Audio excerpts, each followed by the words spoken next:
Hello and welcome to Talking Telecoms Week. I'm Annie Turner, editor of Mobile Europe. Today, we're going to talk about whether the Metaverse's future is with industry or enterprise, or both. And please note that this session will be available on demand after this broadcast. So I'm delighted to welcome Antonio Pita from Telefonica to talk to us about the Metaverse. And Antonio, maybe we could start by you introducing yourself and just saying a little bit about your role at Telefonica and how you it's linked to the Metaverse. Welcome. Yes, of course. First of all, thank you very much for inviting me. I'm Global Metaverse Manager in Telefonica. I'm leading a team that design, develop, and operate immersive experience in VR and AR environments. Okay. And so could we, because the Metaverse means a lot of different things to a lot of different people. So maybe we could explore a little bit more about what the concept of Metaverse means to Telefonica. And maybe that you could mention some of the work you've done with other operators or what you've observed other operators doing. Yes, of course. Well, Metaverse, as you say, is a vague concept. Everyone has their own definition of Metaverse.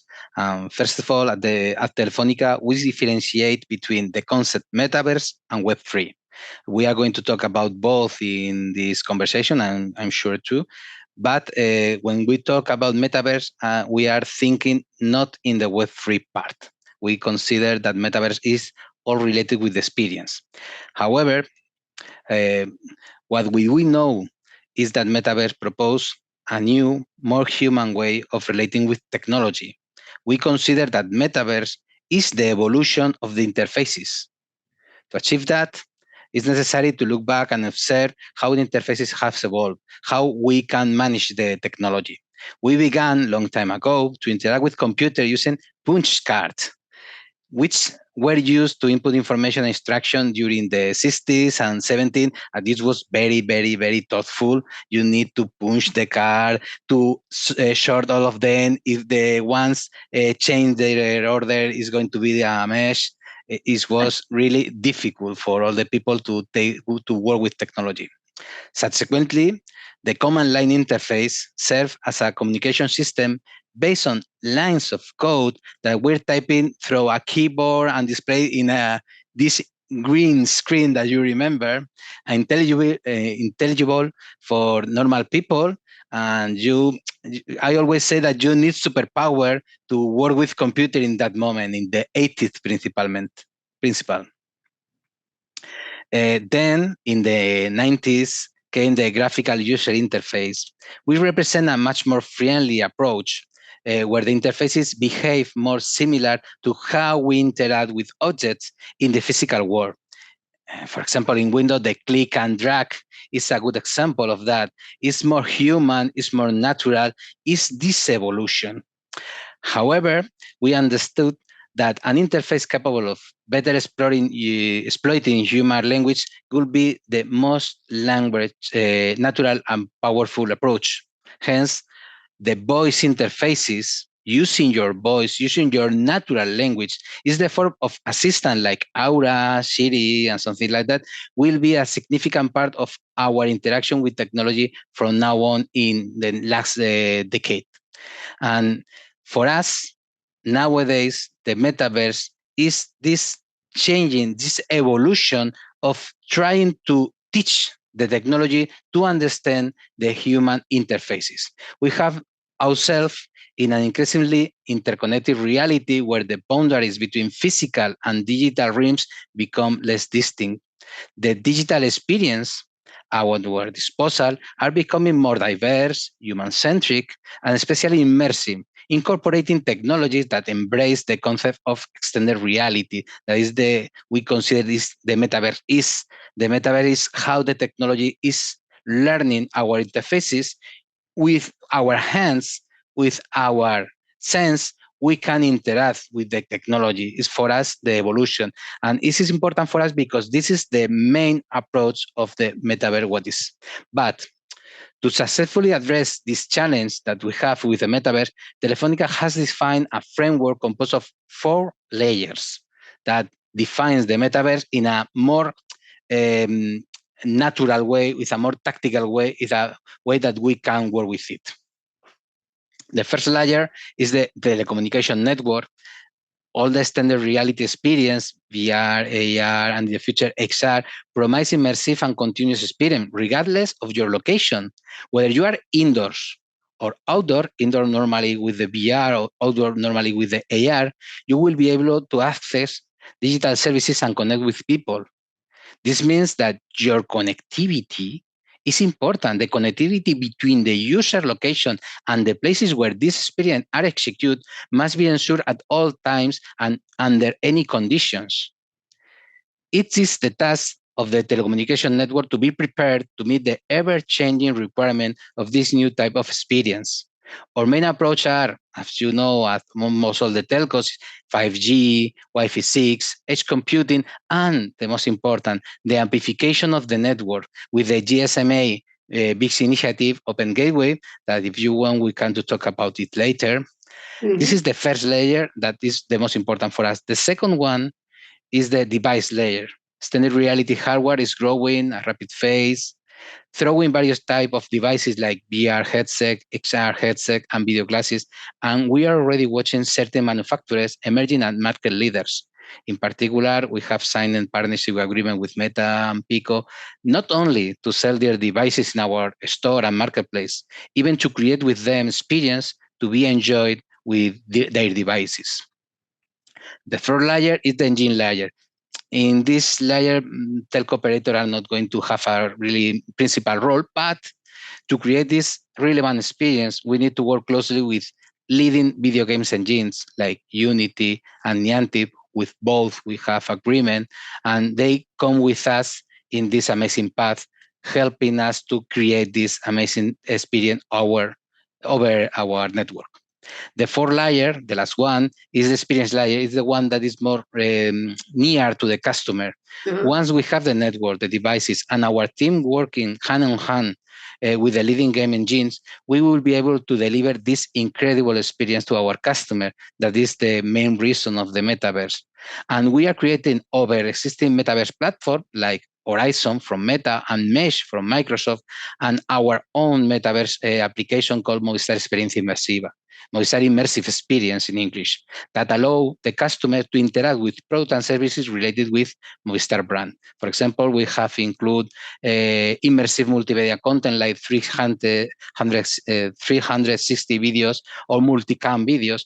You can see, for example, the summary of a basketball play as you were when you were in the car, for example, in the row 0 or behind under the basketball hoop, and you can see wherever you want and see the match as you were here. It's not exactly the same, but it's the more similar part. Yeah. Also, we introduced the possibility to receive call or video call inside your headset. For example, if someone is going to call you, you need to get off the headset, get the phone. No, you can get the call inside the metaverse. And we consider that is very important because our role as telco operator is to be able to allow the people to communicate. Of course, if someone wants to enjoy, Movistar Experiencia Immersiva is available for everyone using a Meta Quest 2 headset. Google Movistar Experiencia Immersiva and download it if you want. Okay, so it's a much wider definition than sort of the idea of gaming or a kind of modern take on Second Life or something like that. It's much wider. Okay. It's wider thinking, the different layers, thinking that as a telco, we need to create this different layer to put focus in the things that we consider important for us. Okay, and are you working with other operators on this? I mean, you've mentioned working with Meta and Microsoft. What about with other telcos? Yes, with other telcos, we have a very big, important initiative that is Open Gateway. And well, I'm going to explain that to make sense, to leverage all the potential of the metaverse and we be sure that these experiences are going to be reality, we need to invest in a new generative of technology and network capabilities that are transforming the way that we are creating and deliver these connectivity services. I think all the telco are doing the same, but the problem that we face is if we can want to offer these services to a provider like, for example, Netflix. Netflix want to use in a high profit performance way our network. We need to sign a contract with them. We, Telefonica, Orange, Vodafone, and all the telcos. So it's a very mesh for a company like Netflix, or so on, to sign partnership with all these companies and integrate every technology system that allow them to use your services in the network. So we consider that we need to make another approach. We need to invest in edge computing. We need to invest to low latency technology and work together with all the telcos in the softwareification of the network or the appification of the network. We need to create APIs that allow the developers to create, to use or to personalize the network for their services. I want to put focus in this software-defined network, to put focus in this appification of the network, because this enables us to build network services automatically without any manual intervention, using APIs adapted for the requirement of the developers. And the most important part is that every telco must to have the same system to be sure that it's not a problem for the service provider. It's going to be easy for the service provider to ask every telco operator for the services, because the customer of the service provider maybe are going to have different telco operator. One are going to be from Telefonica, other from Orange, other from Vodafone. And the service provider is not going to have this information. So this service provider needs a solution. And the programmable network, for us, we consider that is the solution. This programmable network enables telcos to grow the revenue from the two sides of the platform. The customer, the final customer, are going to pay for their basic communication package, and the developers and services provider are paying for high performance capability of the network. For example, if someone wants to be sure that the content that they are offering to the final customer at their company want to be smoothly, and the experience want to be the best experience, they can ask the telco operator to be sure that the quality of service is enough, is high. And we can provide these services using our API quality on demand. These services set the quality of the traffic flow to deliver improvement performance to an application. This allows the application to be sure that it's going to be perfect for the customer, and is one of the most innovative initiative that the telco sector is approaching in the last year. You know that in the last year we have a problem that we need to invest a lot of money in the infrastructure, but the problem is that this infrastructure is not going to be by the final customer, because we can't get more payment for them. So we need to be sure that the big companies, big technological companies, and the service provider can contribute to the enhance of the network.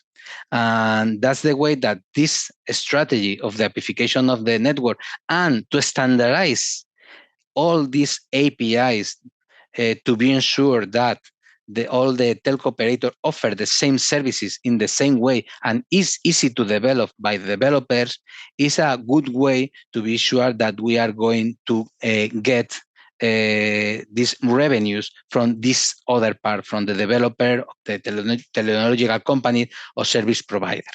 So camera and open gateway, the GSMA's initiatives were announced at Mobile World Congress this year. So 9 months ago, I guess. I'm wondering, Antonio, this is ambitious. It makes great sense, the aims of the initiative. But I'm wondering, how long do you think it's going to take to reach the goals? I mean, do you think it's going to be 6 months or 2 years or 5 years? And obviously, we're not going to reach them all at once. It's going to be... Well, it's difficult to say, and depends of the community. We are a lot of different telco providers, and the first is to understand what is the main objective. Well, I think that the main objective is to create this initiative to put together all the tech operators with only one vision and work together. I think this is the most important. And I think that this is a reality. Nowadays, we have meeting in camera and in diff, trying to define first the application and second, establish the standardization and get an agreement about the standardization in camera. And we have a lot of different APIs standardized, and we know that not all, but a lot of telcos are working to develop the APIs, but we have different velocities. There are telcos that maybe consider that this initiative is very important, and we are making a lot of effort to become reality, but maybe another telcos are smaller ones consider that maybe the revenues that they are going to don't compensate the time that they are going to spend, so maybe are not going to go so quickly. But the objective is not to have the same percent of the telco operator using developing the APIs, because maybe they are going to be sorry, I don't remember. Digital operators, virtual operators maybe are not going to spend to develop these kind of technologies. Maybe we are going to provide by the majorist telco, but we consider that we need to establish a percentage of success. What we consider that is the objective, to have a 50% of the customer that are covered with the APIs, 70%, 80%. What is the objective? I think this is something that we need to establish, and I'm sure that maybe in 2 or 3 years we are going to have 10 or 20 APIs that are going to cover more than the 50% of the Europe, of the customer of Europe. But this depends, of course, of the velocity of development of the different telco operators. In Telefonica, we are putting a lot of effort, and we have nowadays a lot of APIs available in Spain, in England, in Germany. So the service provider and the developer can use these APIs in their projects. And of course, we are working with a lot of companies, doing a lot of projects to be sure that they can get this high quality personalization of the network. But we depend of the other telco provider that maybe are going to spend more or less time, and they are going to prioritize some APIs over others, and depends of the strategy of all the companies. As you know, every telco company has their own strategy. I think almost all of us want to do that, but we are going to spend different efforts. Okay, so can we look at some of the other building blocks, Antonio, of the metaverse? And for example, AI, which has had so much publicity, particularly generative. Well, generative AI in the last year, and also virtual reality and augmented reality and mixed. I mean, can we kind of think about how they're going to fit together? And because these are developed from different companies coming at this from different angles, how hard is it going to be to make them into a cohesive whole? Well, Metaverse, in a broader sense, had a lot of building blocks.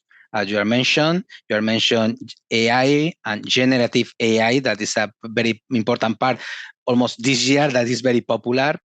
VR, AR, XR, we talked previously. Blockchain with the tokens, the NFT, and so on. And the idea is put all together. This is the idea, the main idea. Okay, but the companies that want to put all together, we consider that it's not easy. And I think all the companies that are trying to do and having problem because each of these building blocks has their own maturity state. I think there are different maturity in the different technologies that conform metaverse.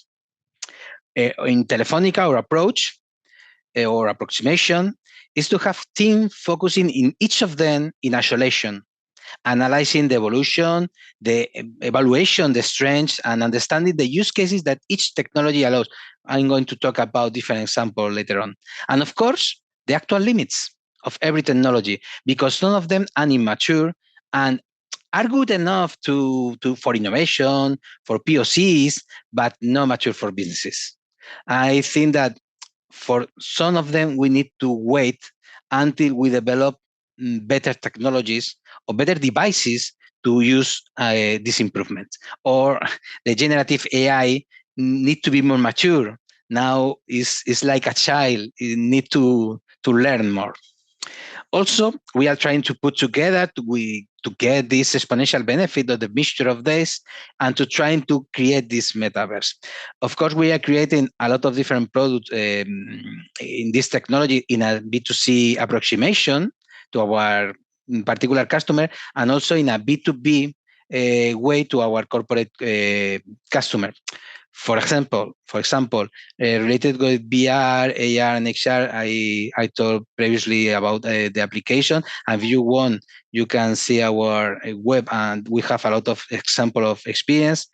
About XR that you talk about, for us, we consider that nowadays the XR or perfect XR doesn't exist because by immaturity. Because for us, extended reality refers to combine the real world with the digital world as using a device. Nowadays, you can put a digital object in your salon, in your room, okay, perfect, but this is not extended reality.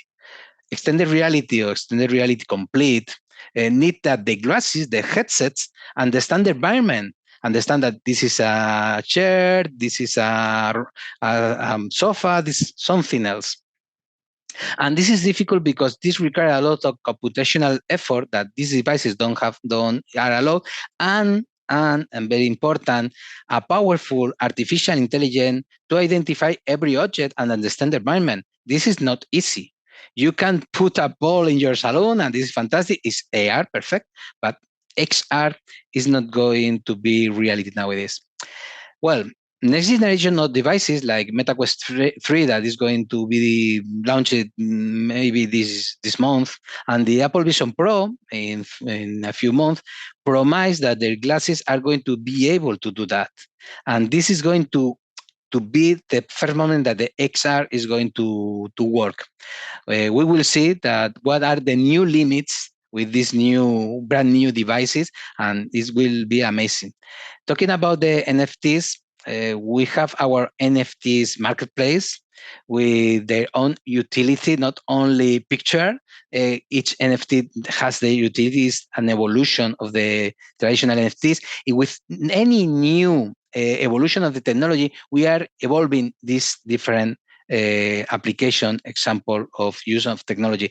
And with blockchain, we are collaborating with the Fellow Foundation in the developing of the blockchain that is focusing in leading a thrilling new digital economy for all. And very important for us, it's open source and carbon negative. That is very important because you know that blockchain always is related with the use of a lot of negative impact in the environment, but the technology are evolving.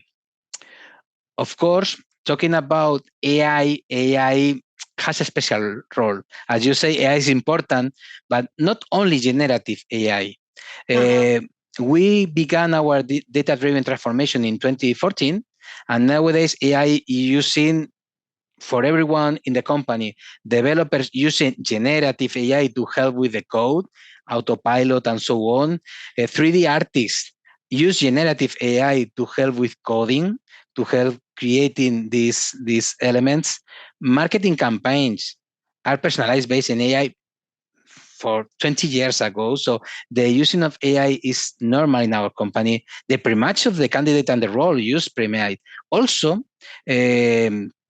the use of the and managing of the network has the AI as a principal actor and was crucial the use of AI in the pandemic lockdown on 2020, where the network have the traffic peaks and was a nightmare in that moment, and the network didn't go down. Were perfectly working thanks to the AI that changed the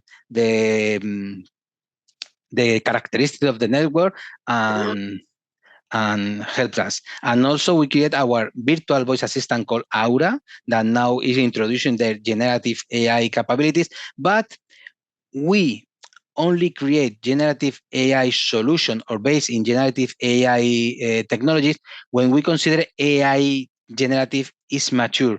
Nowadays, we consider that it's not mature. So we use in our day-to-day work internally because we understand the limitation and we understand the possibilities of this generative AI technology, but we don't want to put in the product that we are creating for our customer because we consider that need to evolve a little bit more to be sure that all the people can understand the limitation, can understand is it lying or not, can understand how is generative working. So let's talk about, there's a lot of things going on at once in a lot of different areas. So I think we've kind of, I think you set up the vision really well at the beginning. What do you think the immediate practical next steps need to be? I mean, is it particularly around camera or? Well, of course, camera is very important to be sure that all the telco operator make agreement on the standardization of the app is important, but I think this is working. This is working properly. I think it's most important to put effort in the development of this API to be ready to the market, because the problem is that when a customer, a big technology company, a service provider, asks us to use an API, the first question is, what is the percentage of customers that are going to be covered with this API? And of course, this is going to grow with the work of the other telco operator. So I think this is very important for the telecom companies. Well, for the market, for the metaverse evolution, this utopic vision of the metaverse as a decentralized world with digital asset that can be used in interoperable worlds, I think is very far from now. You are talking about the vision. The vision is that this is going maybe in 10 years, maybe more, because there are very important challenges to be covered.